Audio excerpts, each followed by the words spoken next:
Mari kembali kita melanjutkan topik podcast untuk minggu ini. Apakah Anda memperhatikan keempat kitab pertama dalam perjanjian baru atau disebut Brit Hadasyah Ibrani adalah 4 Injil, yaitu Matius, Markus, Lukas, dan Yohanes? Injil Matius adalah yang pertama, lainnya ada setelahnya, dan isinya banyak yang hampir sama dengan Injil Matius. Secara garis besar, isinya mengatakan hal yang serupa, seolah-olah sedang mengulang informasi. Mengapa mereka dicetakkan seperti ini? Jawaban dari semua ini terletak pada kenyataan bahwa setiap Injil tersebut diciptakan berbeda satu dengan yang lainnya, dan merupakan perwahyuan pribadi tentang kepribadian dan pelayanan Yesus dari aspek yang berbeda. Namun tujuan akhir dari keempat Injil ini adalah memberikan gambaran yang lengkap mengenai Tuhan Yesus Kristus dan pelayanannya sebagai keseluruhan manusia Allah yang tak terbatas. Jadi, mereka melukiskan Yesus sebagai berikut. Injil Matius menunjukkan Yesus sebagai Raja yang akan datang. Injil Markus menunjukkan Yesus sebagai hamba yang menderita. Injil Lukas menunjukkan bahwa Yesus sebagai anak manusia yang pergi kepada Allah bagi kepentingan manusia. Dan Injil Yohanes menunjukkan Yesus sebagai anak Allah yang datang dari Allah bagi kepentingan manusia. Perwahyuan mengenai Roh Kudus dapat kita lihat di kitab Yohanes 14 ayat 16-17, kitab Yohanes 14 ayat 26, Yohanes 15 ayat 26-27, Yohanes 16 ayat 7, Yohanes 16 ayat 13-15, Yohanes 6 ayat 63, 1 Yohanes 2 ayat 27, dan Roma 1 ayat 4. Pelayanan Yesus Kristus.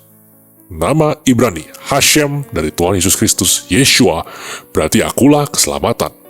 Kata dalam perjanjian baru Yunani yang digunakan oleh Roh Kudus untuk keselamatan adalah sozo, yang berarti juga kesembuhan dan kelepasan, pengusiran roh jahat.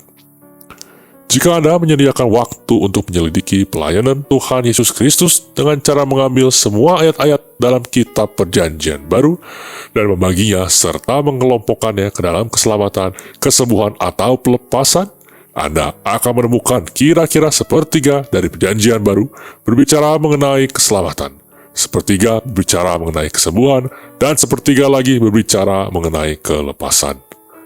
Oleh sebab itu, Anda akan melihat bahwa sepertiga dari pelayanan Tuhan Yesus Kristus adalah untuk melayani keselamatan, sepertiga pelayanan melayani kesembuhan, dan sepertiga sisanya adalah melayani kelepasan. Pelayanan 3 kali lipat, sehingga pelayanan Tuhan Yesus Kristus adalah yang satu keselamatan, yang kedua kesembuhan, dan yang tiga kelepasan. Dialah dasar 1 Korintus 3 ayat 11 dari semua pelayanan dalam gereja. Tidak ada dasar lainnya. Segala sesuatu ada di dalam Dia, melalui Dia, dan bagi Dia. Roma 11 ayat 36. Dia tidak membagikan kemuliaannya kepada siapapun. Yesaya 42 ayat 8, Yesaya 48 ayat 11. Ia menyatakan akhir segala sesuatu dari awalnya. Yesaya 46 ayat 9-10. Dan menulis sejarah untuk tujuannya. Yesaya 46 ayat 10 dan 11. Ia bertindak dan tidak ada satupun yang dapat membalikannya. Yesaya 43 ayat 10 dan 13. Dan ia bersyafaat bagi mereka yang menanti-nantikannya. Yesaya 64 ayat 4. Dan ia menghapus dosa-dosa kita demi dirinya sendiri. Yesaya 43 ayat 25. Dan menembus manusia. Yesaya pasal 53. Ia mengutus firman-Nya untuk tujuannya. Yesaya 55 ayat 11. Dan melaksanakan firman-Nya seperti yang tertulis Yeremia 1 ayat 12. Mari berjalan dalam kuasa Roh Kudus dan mengupas tentang peperangan spiritual. Subscribe YouTube channel kami dan nyalakan lonceng notifikasi serta follow sosial media kami untuk mendapatkan konten Kristiani secara reguler.